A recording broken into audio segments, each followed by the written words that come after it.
Uqbah bin Amr, tapi sebutannya Abi Mas'ud Al-Ansari, orang Ansar asli Madinah, Al-Badri, dari suku namanya Badr, radhiyallahu anhu, semoga Allah meridhai kepada beliau. Bahwa berkata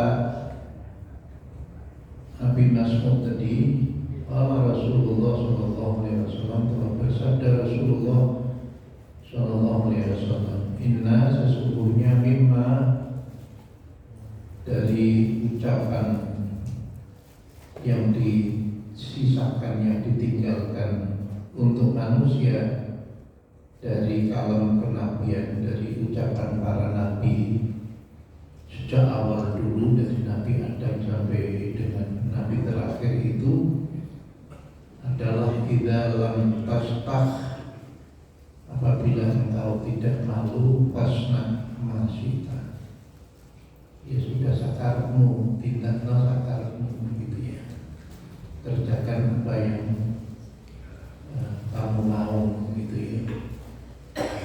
Jadi kalau begitu, ini adalah kalam nubuwah, artinya Nabi mengatakan ini memberikan stressing, memberikan garis datar, mengulang kembali, menekankan apa yang telah disampaikan para anbiya, para nabi-nabi terdahulu.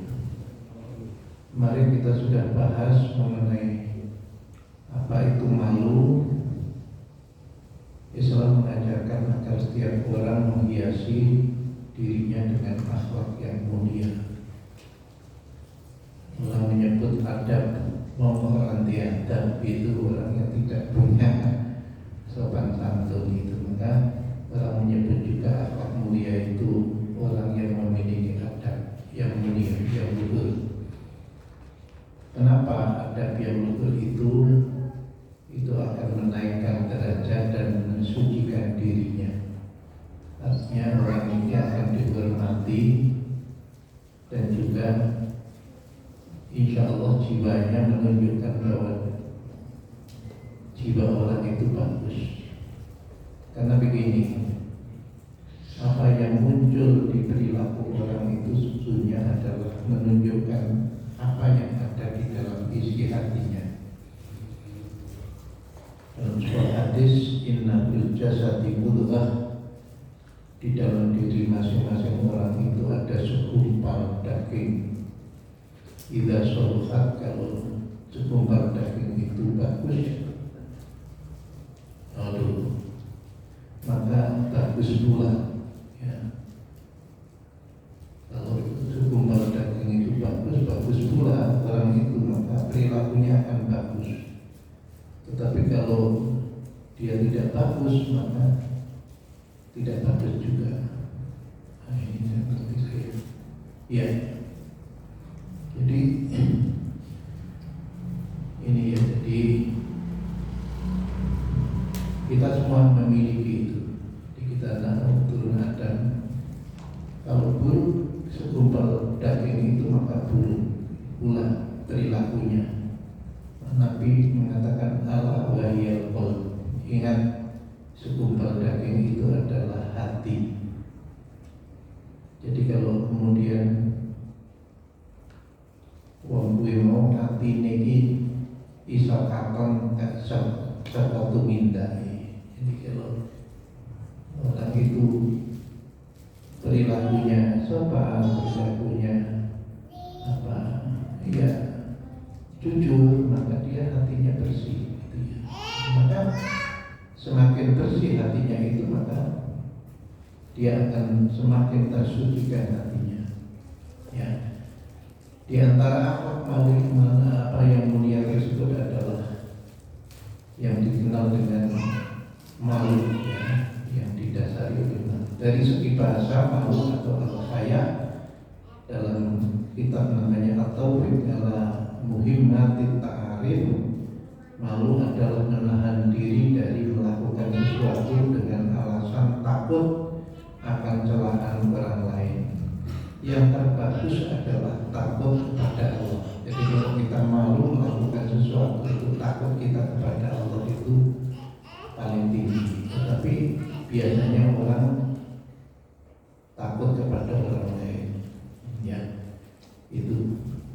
Jadi maka ada yang disebut dengan rasa malu. Rasa malu menurut Imam Nawawi adalah akhlak terpuji. Jadi orang itu kalau memiliki rasa malu itu artinya orang itu memiliki modal yang penting untuk berakhlak yang terpuji. Akhlak terpuji yang mendorong seseorang untuk meninggalkan sesuatu yang buruk, ya, dan mencegah dari kelalaian, meremehkan di dalam memenuhi hak para pemiliknya.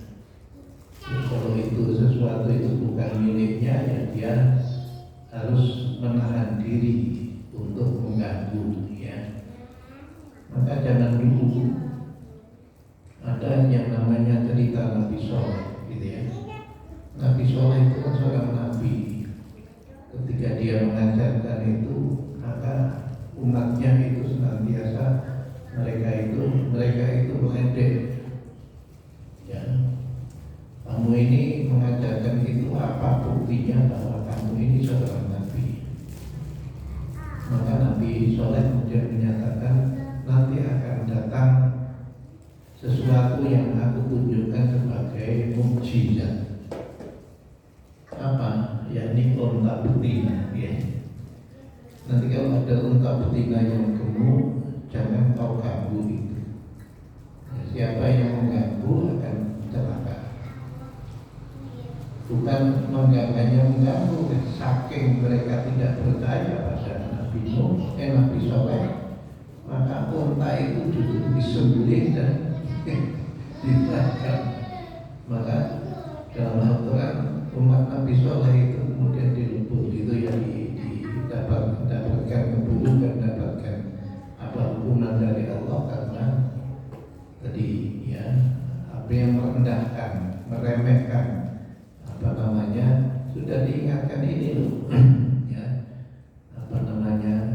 jangan diganggu, tapi mereka kemudian ini di dalam Syarah An-Nawawi terhadap Sahih Muslim. Imam An-Nawawi juga menyebutkan dari kitab Fathul Bari, malu adalah menahan diri dari berbuat hal yang tidak baik.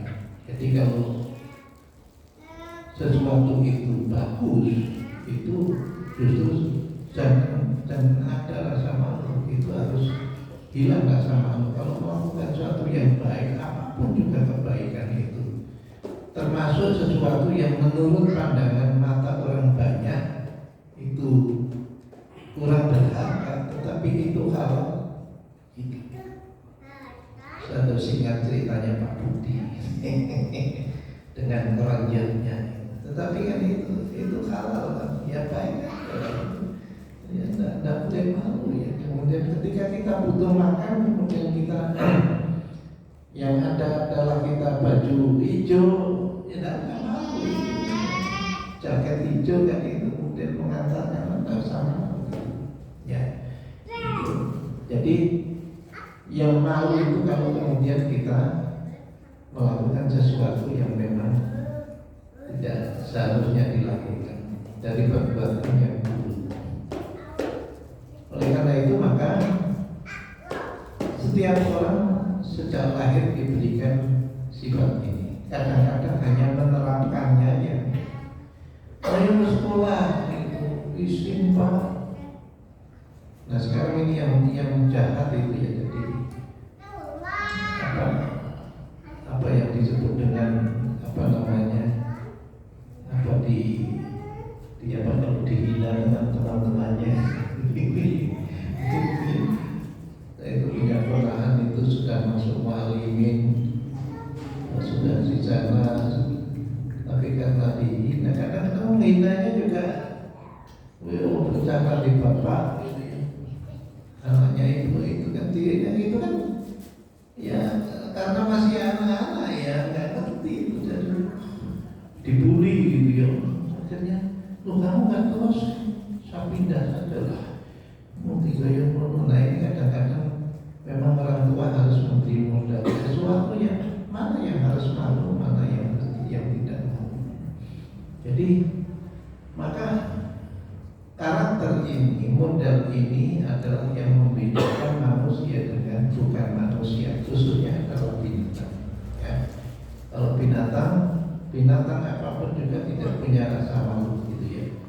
Maka gambarnya ini saya agak menggelitik, saya ambilkan binatang yang menutup mukanya seolah-olah malu, ya supaya menarik. Jadi sifat malu itu kalau sudah jadi karakter kita semua punya ini. Kalau tidak itu memang karena nekat saja gitu ya.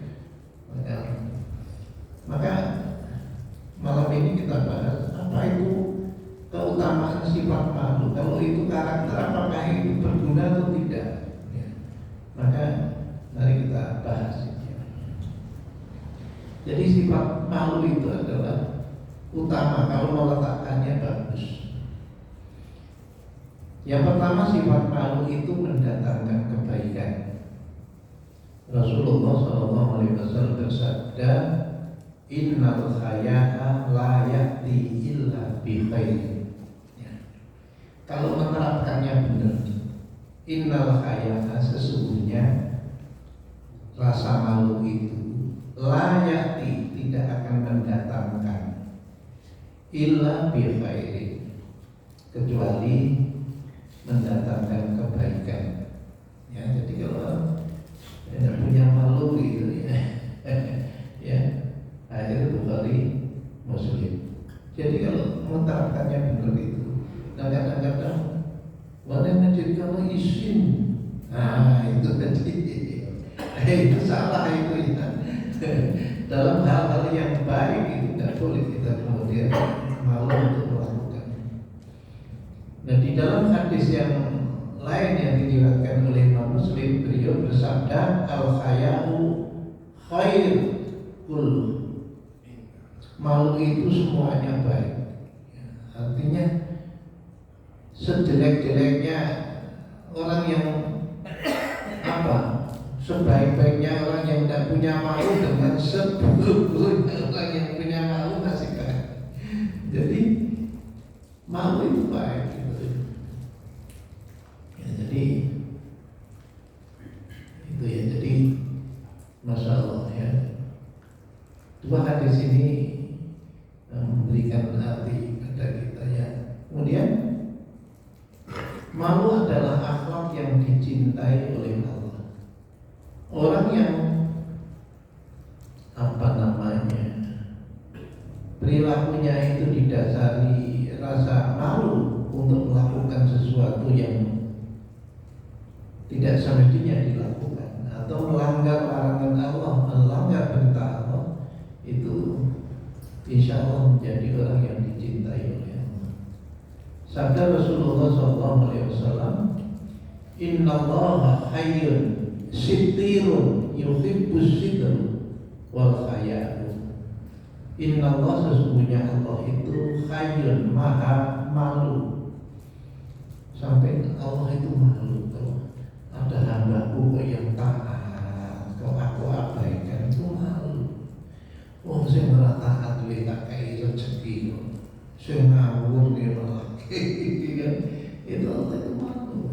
Jadi Allah akan malu kalau tidak memasukkan hambanya yang taat itu ke dalam nerakanya. Jadi kalau kita kalau kita baca surat At-Taubah, Nabi mengatakan wa qul malu saya Allah ma malakum wa li rasulihi wa lil mu'minin wa saturadduna ila alimil ghaibi wasyahadah fa yunabbi'ukum bima kuntum ta'malun. Nabi mengatakan wa qul malu, beramalah kalian, fa sayarallahu amalakum, maka Allah akan menyaksikan amalmu, wa li rasuli, dan Rasulmu juga akan menyaksikan amalmu. Nah, saya tulis di sini ya. Ini saya tambahkan. Walil mukminin, dan semua kaum mukminin juga akan menjadi saksi atas amalmu. Wasaturaduna ila alimil ghaib, dan kamu akan dikembalikan nanti pada alam yang kau belum pernah menjumpai alam itu. Alam akhirat yang kita belum pernah. Tidak pernah ada orang yang sudah ke akhirat balik ke dunia, tidak ada ya, tidak pernah ada. Jadi ceritanya kalau kita mencari pengalaman hidup di akhirat ya tidak ada. Yang ada apa? Gunakan pelajaran Al-Quran petunjuk. Jadi kalau ya ayuhan nas qad ja'akum mau'izah mir rabbikum, telah datang pelajaran dari Tuhan, itu nanti jelas sekali. Wasifaul lima fisyudur, dan penyembuh penyakit-penyakit yang ada di dalam hati. Tidak ada penyakit hati itu sembuh oleh obat kimia, tidak ada.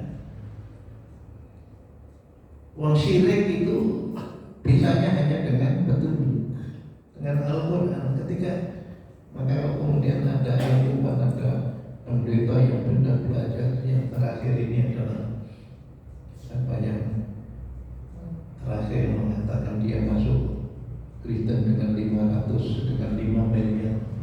Ya. Ternyata dia mengatakan dibeli dengan harga berapapun, meskipun triliunan, imanku sekarang tidak akan saya jual. Hanya disuruh kembali, tidak mau. Ya. Tidak mau karena pencapaian. Jadi yang namanya kufur, tertutup hatinya itu sakit, hati yang sakit. Tapi kalau sudah terbuka, dapat iman, itu terbuka, itu jadi sehat. Ya. Kalau namanya syirik, menduakan Tuhan dan menyembah selain Allah, itu sakit. Ya. Orang kikir itu sakit. Bisanya adalah dengan petunjuk Allah ketika kemudian wa anfiqu mimma razaqnakum min qablu ayati kabulkan, infakkanlah sebelum datang kematian. Kalau sudah datang kematian, botok infaknya duitmu bisa iso apa ayu. Kan gitu kan? Itu dengan petunjuk. Jadi oleh karena itu maka di dalam sebuah hadis itu diterangkan panjang lebar. Nanti omongan itu, maka hendaklah kamu menggunakan petunjuk. Carilah petunjuk Allah ketika kamu longgar. Hanya nek jam salatan nek do mono tamu ya jangan dipakai. Dong ini memang saya ada kebutuhan ya wajar saja lah itu. Tapi ketika longgar, maka Allah akan menolongmu ketika engkau dalam keadaan kapan terpaksa itu. Ya nanti ketika kita di akhirat. Jadi ada hadis yang diriwayatkan oleh Imam Bukhari itu menjelaskan tentang bagaimana ributnya orang di ketika nanti. Jadi ceritanya ketika orang sudah dihisab, itu orang-orang mukmin kemudian berdiri di dekat pintu surga. Surga bisa mobil kira-kira kudu.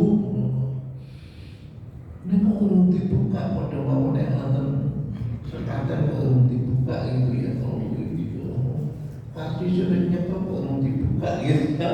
Kira-kira gitu. Maka mereka sibuk, ayo kita datangi Nabi Adam. Maka mereka, ya apa, ya saya ayah anda Adam, mereka kakek Adam ini. Tolonglah untuk dibukakan pintu surga.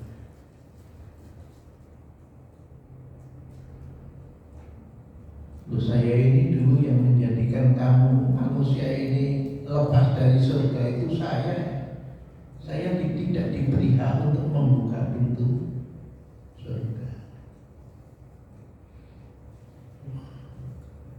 Kamu datanglah ke Ibrahim Khalilullah, kekasih Allah. Nabi Ibrahim itu ada sebutannya ya Khalilullah Ibrahim, engkau adalah kesayangan Allah.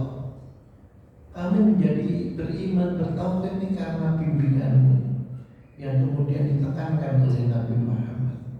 Tolong bukakan pintu surga ini, karcisnya sudah kira-kira gitu ya. Nabi Ibrahim juga mengatakan, aku tidak berhak. Ini alamnya pintu ini, aku kan duit hak akan membuka. Datanglah kamu ke Nabi Musa, Musa itu adalah orang yang sangat dekat dengan Allah, karena Nabi Musa ini adalah bercakap-cakap dengan Allah, pernah bercakap-cakap dengan Allah. Maka mereka berlutut, ya Nabi Musa, tolong bukakan pintu surga. Ya, aku memang ditugaskan untuk mengalahkan Fir'aun. Aku menyelamatkan Bani Israel, tapi aku tidak berwenang untuk membuka pintu surga. Kalau kita baca di buku Riyadhus Shalihin di kitab Amanah, kita akan temukan itu. Itu ya Allah. Maka kemudian aku tidak berwenang untuk itu. Datanglah kepada Nabi Isa, karena Isa itu adalah kalimatullah wa ruhihi. Dia itu kalam Allah dan rohnya Allah. Dalam Al-Quran begitu. Inna Isa kalamullah wa ruhihi. Karena orang menyatakan apakah rohnya dari Allah? Bukan, karena Nabi Isa itu lahir dari perawan Maria. Maka Allah yang menakdirkan dia itu punya anak, maka disebut dengan ruhi, ya gitu. Rohnya memang dari Allah, sengaja Allah menakdirkan begitu. Mereka merayu Nabi Aisyah, ya Nabi Aisyah, Anda ini adalah kalamullah wa ruhi, bukakan untuk kami pintu surga. Aku tidak punya kewenangan untuk itu.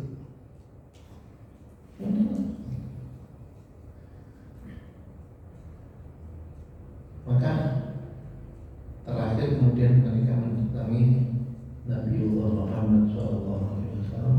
Ketika mereka semua orang beriman yang sudah datang kepada mereka, maka Nabi Muhammad kemudian berdiri, dan kemudian ketika itu Nabi Muhammad kemudian melepaskan amanat. Jadi kalau yang sering dibaca amanat itu kan, Allah itu mengatakan amanat ke gunung tapi kemudian yang yang menerima adalah manusia. Innahu kana jahula, manusia itu. Maka amanat kemudian menjaga di pintu, di pinggir tubir dari Shiratal Mustaqim sebelah kanan, kemudian yang sebelah kiri adalah rahmat rahimnya Allah, sifat rahimnya Allah. Jadi nanti untuk kita lewat ke Shiratal Mustaqim itu kudu nganggo cara sakniki cara mlaku Ka'bah kudu nganggo tondo. Iki wong nyekeli amanah apa ning dunya amanah apa ora. Kene ndake dawuh Gusti Allah apa ora. Nek ora ya rasa ati nyemplung ora nang neraka. Nah, yang di sana ini berhak untuk menerima rahimnya Allah, kasih sayang Allah. Ya baca Al-Quran. Wa rahmati wasi'at kulla syai'in fasa'aktubuha lil ladzina yattaquna wa yu'tuna zakat wal ladzina hum bi ayatina yuqinun. Wa rahmati dan rahmatku Allah itu ketika di dunia tak meratake wong sing ora iman, sing ngabane macam-macam nek isih urip ning dunya ya tak kei rahmat. Semua yang iman dan tidak iman diberi sama, ya diberikan rahmat. Fasaat tubuhnya, tapi itu neng dunia. Fasaat tubuhnya, tetapi aku akan mencatat. Lilladzi bagi orang-orang yang takut, yang pertama apa? Takwa, ya kan? Orang yang takwa itu melaksanakan amanat Allah tadi, yang ditawarkan ke gunung, ke bumi, ke langit, tidak mau. Kemudian manusia, saya siap. Yakni apa? Mau mematuhi apa yang dibimbingkan oleh Allah. Jadi amanat yang nanti jaga di sebelah pintu itu, oh ini memang melaksanakan meskipun sedikit, ini melaksanakan banyak. Nah kemudian yang mau dicatat walau Fasaat tubuhnya dan aku akan mencatat bagi orang yang takwa. Yang kedua adalah waladzina yu'tuna zakat, orang yang membayar zakat. Yang ketiga adalah walladzina hum bi ayatina yuqinun. Mereka yakin kepada petunjuknya Allah, sehingga ketika yakin itu dilaksanakan. Maka Nabi kemudian berdiri di jembatan Shiratal Mustaqim ini. Nah, itulah yang dikatakan Nabi itu akan menyaksikan. Maka satu persatu mereka orang yang mukmin yang melaksanakan amanah besar maupun kecil lewat ke Shiratal Mustaqim itu, dan kemudian di sana yang mendapatkan tiket untuk mendapatkan kasih sayang Allah di akhir. Pintu dibuka sudah. Yang pertama adalah orang yang lewat seperti halilintar. Waktu itu ada yang bertanya sahabat, ya Allah, apakah orang yang masuk ke surga seperti halilintar itu menjejakkan kakinya di sirat? Iya, tetapi bukankah kamu tahu bahwa kecepatan itu untuk sampai ke sana yang penting adalah masuk? Dia ini karena amalnya luar biasa banyaknya, maka dia tidak perlu menjejakkan kakinya di Shiratal Mustaqim dan langsung masuk surga. Yang kedua adalah mereka yang seperti angin. Angin nggak perlu nggak kesulitan kan? Angin bisa menembus ruang kan gitu. Asal dibuka, lebu, kan? Ini amalnya juga memperhatikan amanah tadi dengan sungguh. Yang ketiga adalah orang yang memasuki surga seperti burung yang mengepakkan, burung yang terbang, tidak ada gangguan. Yang berikutnya adalah orang yang seperti naik kendaraan. Ada orang yang seperti lari kencang tanpa halangan. Maka Nabi mengatakan kemudian mereka yang sedikit amalnya adalah masuk ke surga itu dengan merangkak. Ketahuilah, Nabi mengatakan bahwa di sisi kanan kiri dari Shiratal Mustaqim itu ada kait-kait yang menghalangi, yang senantiasa mengkait kaki orang yang lewat. Ada umat yang dia itu kakinya berlumuran darah kena kait itu, tetapi dia masuk ke surga. Tapi ada juga yang kemudian ditakdirkan masuk ke dalam neraka. Tergantung apa? Banyak sedikitnya menentukan. Maka apa? Nabi itu waktu itu ada di tengah-tengah dan menyatakan apa? Allahumma ya Rabbi salimni ummati, Allahumma Rabbi salimni. Di hadis itu Rabbi, ya Tuhanku, salim ummati, selamatkan umat. Ketika di Nabi yang nyekseni gisi-gisi itu awake dhewe esuk ngene niku nggih. Ora sampeyan kami Pak, ngajian. Wah, ngajian ora sampeyan berangkang terus nih paling mulai sing iso matur kaya manuk. Nggih, utawa sing kaya numpak kuda ning pasangan kepleset banget. Jadi amal itu menentukan di situ. Jadi maka saya kadang-kadang kalau anak-anak kita doa amal melet itu tidak kiamat ini harus kita bimbing. Kita ini telatenlah bimbing itu. Jadi kadang-kadang anak kita ini kan banyak sih malu begitu ya. Jadi Allah itu hayyun malu. Jadi kalau kemudian hambanya taat kok nanti orang lebih suatu sitirun, dan Allah itu maha tertutup. Ya. Yuhibbus sitru, suka ketertutupan, dan menjual khayal dan suka kepada orang yang memiliki rasa malu. Hadis Imam Daud dan Imam An-Nasai. Jadi Gusti Allah itu pameran dan amal pamer yang buat ya. Rasa malu yang ketiga, rasa malu adalah bagian dari sifat dasar agama Islam. Jadi Islam itu didasarkan pada sifat dasarnya orang Islam itu harus. Nabi SAW bersabda, Inna likulli dinin khuluqan. Masing-masing agama itu punya dasar untuk berperilaku. Khuluqan ya. Likulli dinin khuluqan. Inna sesungguhnya likulli setiap dinin agama itu khuluqan, punya perilaku, akan nampak dari perilakunya. Wa khuluqul Islam al-khaya. Dan akhlak bagi orang Islam itu didasarkan kepada rasa malu. Ya. Ini hadis Imam Malik dalam Al-Muwatta, ya, dan juga diriwayatkan oleh Imam Ibnu Majah. Jadi, Masya Allah. Maka kalau kemudian ada orang Islam kok orang setuju pakaian muslimah, dia kok yo seni kok. Itu enggak berpakaian itu kan seni gemblung, kan gaya gitu. Orang enggak berakhlak itu ya enggak ada ajaran agama saja cukup pakai hijab menutup kok itu ya. Lekuk-lekuk tubuh sudah menutup kok. Sholat dengan putri beda karo wong lanang ini.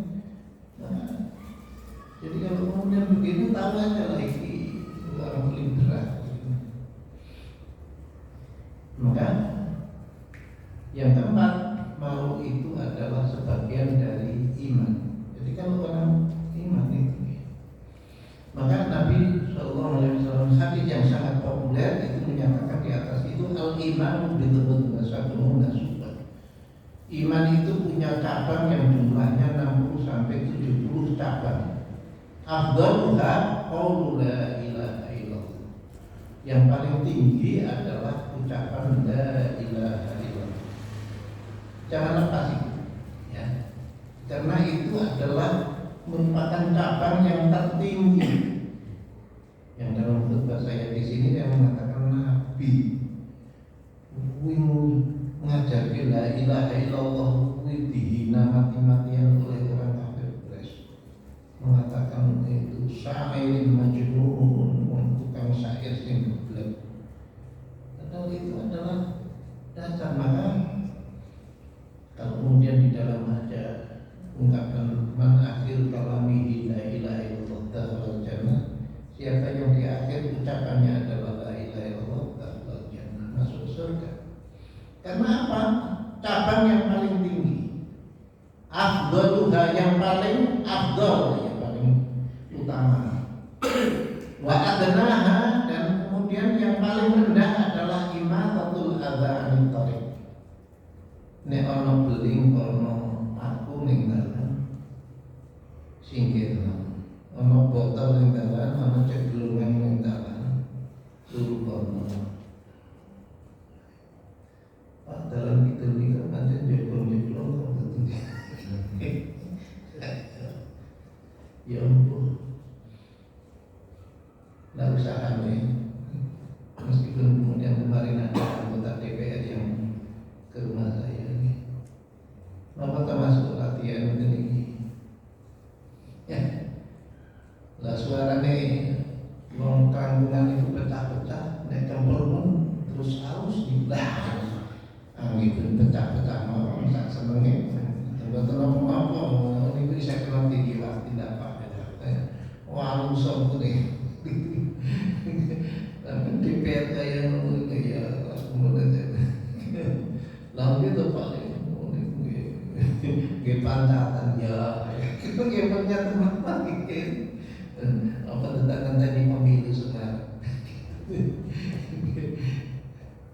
Jadi imatatul adza nyingkirke barang sing ganggu ning dalan. Wal haya'u subatun minal iman, dan haya malu itu adalah satu bagian dari cabang iman itu. Jadi luar biasa. Kemudian hadis dari Ibnu Umar radhiyallahu anhu bahwasanya Nabi sallallahu alaihi wasallam melewati seorang laki-laki dari kalangan Ansar yang sedang menasihati saudaranya karena sifat malu. Itu jadi nonton bilang itu lagi nyeri gitu ya. Jadi dan Nabi waktu itu mengetahui yang ada pada diri saudara tersebut. Nabi kemudian bersabda, "Da fa'inal khaya' minal iman." Biarkan dia. Jadi orang sing isim karena untuk melakukan sesuatu yang tidak baik. Baik dia tuh kira-kira gitu ya. Nabi waktu itu lewat. Ya. Maka ketika Nabi tahu, maka Nabi kemudian menyatakan dak. Ya. Dakhu itu artinya nama ini. Gue rasa biarkan dia. Ya. Fa'inal khaya, sungguhnya rasa makhluk itu minal iman. Sama iman. Jadi ini mau dirasa isin. Ya, kalau kita mengerti begitu, kalau misalnya ada orang yang salah ya ada disalah-salahkan ya. Karena apa? Kasihan kita yang malu kan gitu ya. Malu ya tidak usah disalahkan. Yang benar apa? Dinasihati sesuatu. Lihat waktu ini sampai kenal ini ya itu tunjukkan yang bagus. Tapi kalau disalah-salahkan ya. Nah, yang kelima, rasa malu mendorong pelakunya untuk istiqomah dalam ketaatan. Wong sing taat kok punya rasa malu, dia akan istiqomah. Orang jelang-jeling dia akan istiqomah itu ya. Akan istiqomah, akan berketetapan hati untuk meneruskan ketaatannya itu dengan baik dan meninggalkan kemaksiatan. Jadi dia orang yang memang meninggal itu punya rasa malu, dia isi ya. Jadi masya Allah, Rasulullah SAW pernah bersabda, al-haya'u minal iman, malu itu dari sebagian iman. Wal imanu fil jannah, wong sing iman itu mesti mlebu swarga. Atau mlebu swarga. Wal bid'atu minal jufa,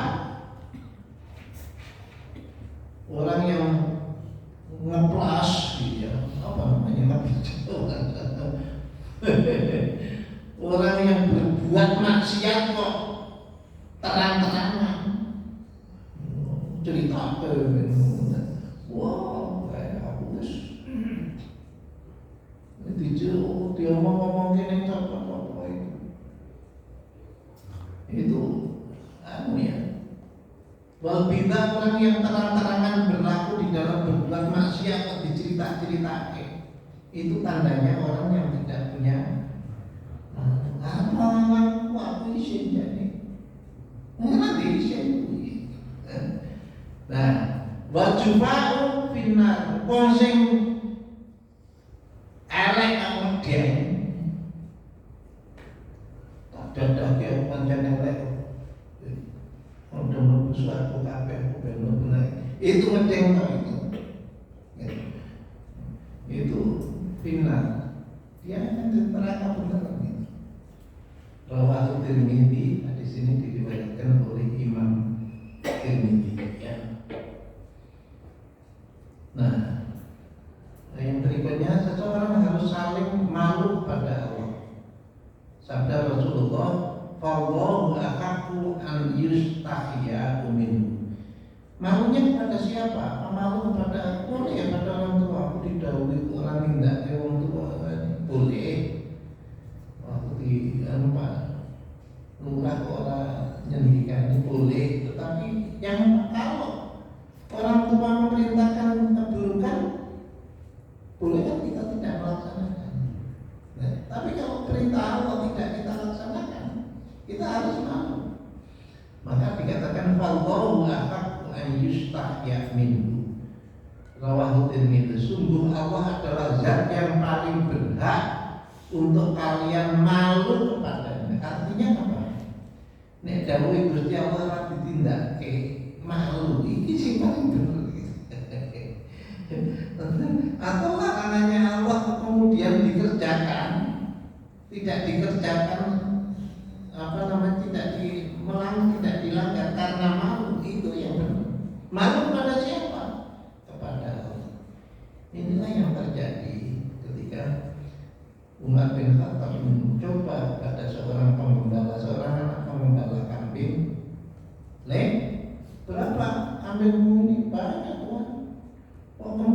banget. Coba ambilkan satu.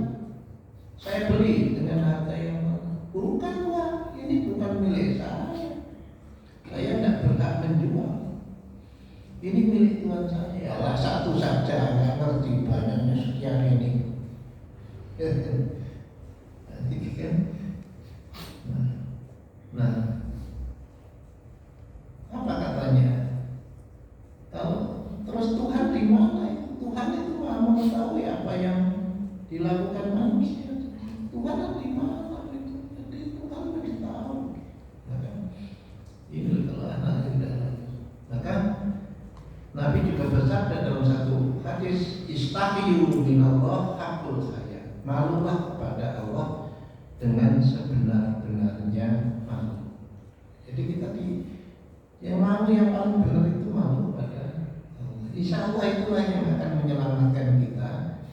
Kalau malu kepada Allah kita, insya Allah itu akan menjadi ringan ketika melakukan amal. Meskipun dalam kondisi yang kadang-kadang harus ngasuh gitu ya. Ya, malu pada gitu ya. Ya. Nah, pertanyaannya adalah malu pada Allah itu bukan sekedar ucapan, tetapi apa artinya malu pada Allah? Ada hadisnya ini. Arti malu pada Allah. Cukup ya, masih ada. Masih. Ya, malu pada Allah.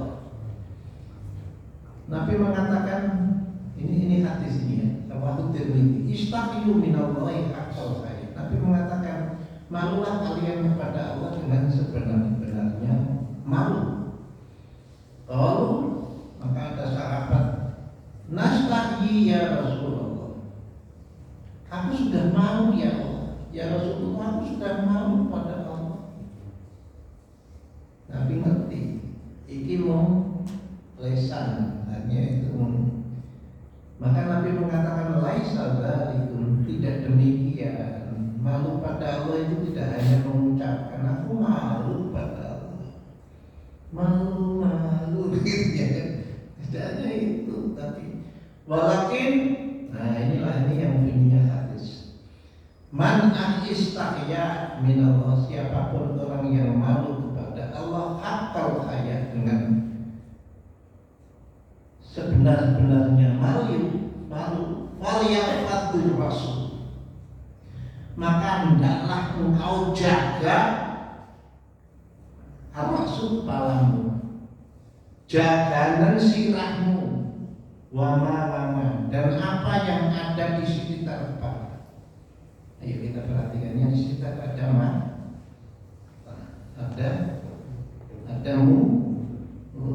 ada ada yang di dalam kita pikiran. Yang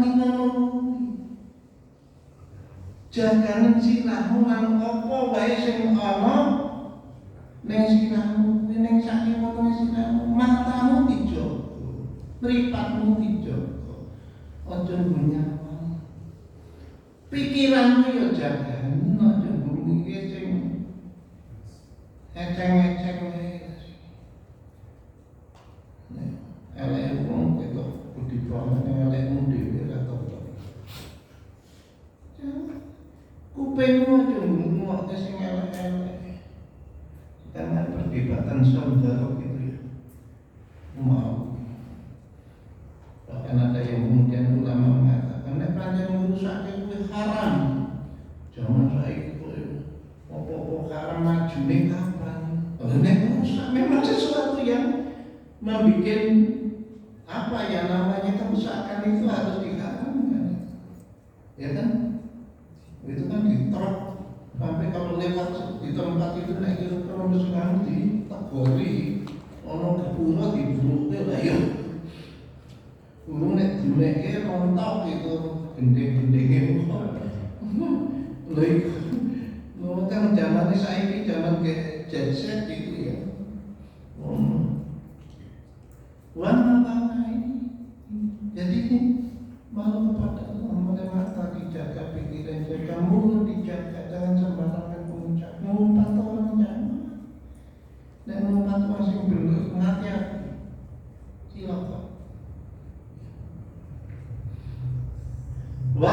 wadul bat wa ma hawa jagalan matemu lan sing mlebune matemu sing mlebune matemu kalau kabeh